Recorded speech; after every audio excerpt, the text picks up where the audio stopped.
Recognized for 5 minutes. Yeah, thank you, Chairman. My first question is going to be for Ms. Husick, and then I'm going to ask you other three the exact same questions. I'm going to give you a chance to prepare.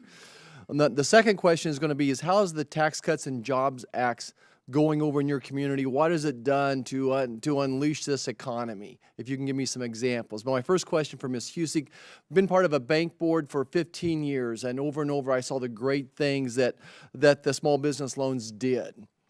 Specifically, what has this bill done to improve that process? How is it going to help your customers? Well, first and foremost, the SBA and specifically the 7A program is a great program, and it's an opportunity. If you can't do the loan conventionally, how do we get our client to a yes? And that's what we look to do as small businesses, 85% of our lending. But when you take a look at some of the processes, we've had some clients that when a number of years ago, the SBA ran out of funds, and we were getting ready to settle. We were waiting for the SBA approval. We are a non-preferred lender, so that we submit our applications to the SBA and wait for the approval to come back. And we were sitting there with that particular client. We couldn't get them over the finish line. And, with that unnecessary or that wait that you could never give them at specific timeline, we've also had another client at that same time frame was looking for a loan. And it was to be able to support additional inventory connected with an additional contract, which, again, these type of things would help that if that situation would present itself. Does this bill make it more efficient, you think? I think it will make it more efficient, but also that if the SBA runs out of funds, they would have the ability to have that additional 15% to be able to extend that. Got it. Okay.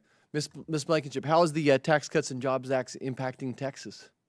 Well, I think very positively. I think it's a bit early yet, but I think the general act. I'm not sure if that mic's on. Sorry.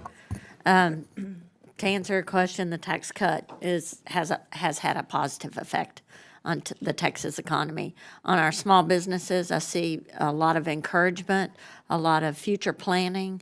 They seem to be willing to leverage those additional dollars saved by their tax savings, which in turn helps the community. So we're very excited to see that. And you hope this 7A is just one more step to making those dreams come true, live this American dream. Exactly. Ms. McDonald, where are you from? Remind me.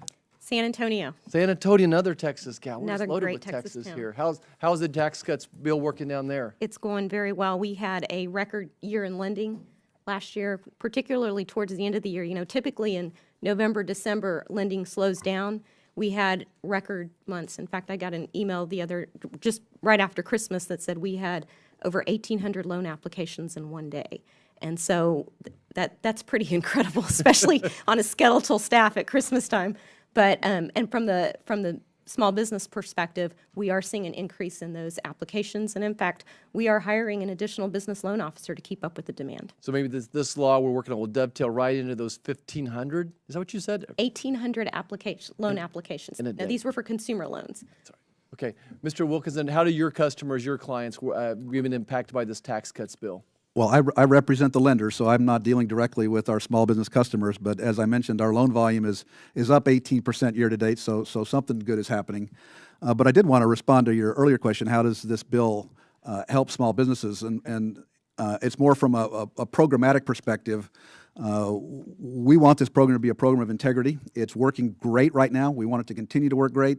We are ahead of this curve. We want to make sure SBA's got the tools and resources to keep the lenders between the lines. So we're not responding to any kind of problem right now, but we're going to make sure that this program is here for the long haul for borrowers for many years to come. Okay. Ms. Husick, you haven't had a chance to respond to my tax cuts question. I thought we'd get back to you. I think you've got a story to tell as well.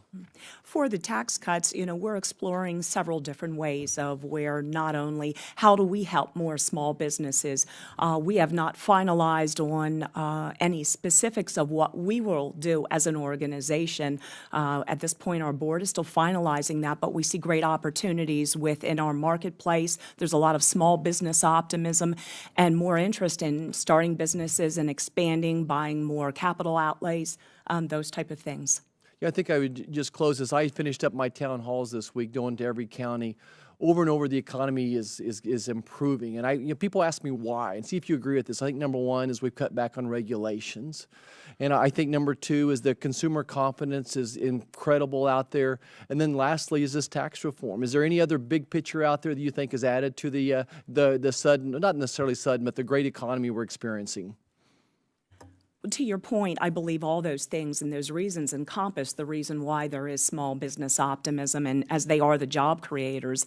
As we're looking forward, as you mentioned, as far as some relief of regulatory burden, as community bankers, we're looking for some of that relief as well, of the additional amount of regulation and burdensome that, over the past 8 to 10 years, community banks have really been burdened with. Thank you, Troy. I went over. I apologize, Chairman. That's okay. Gentleman's time's expired.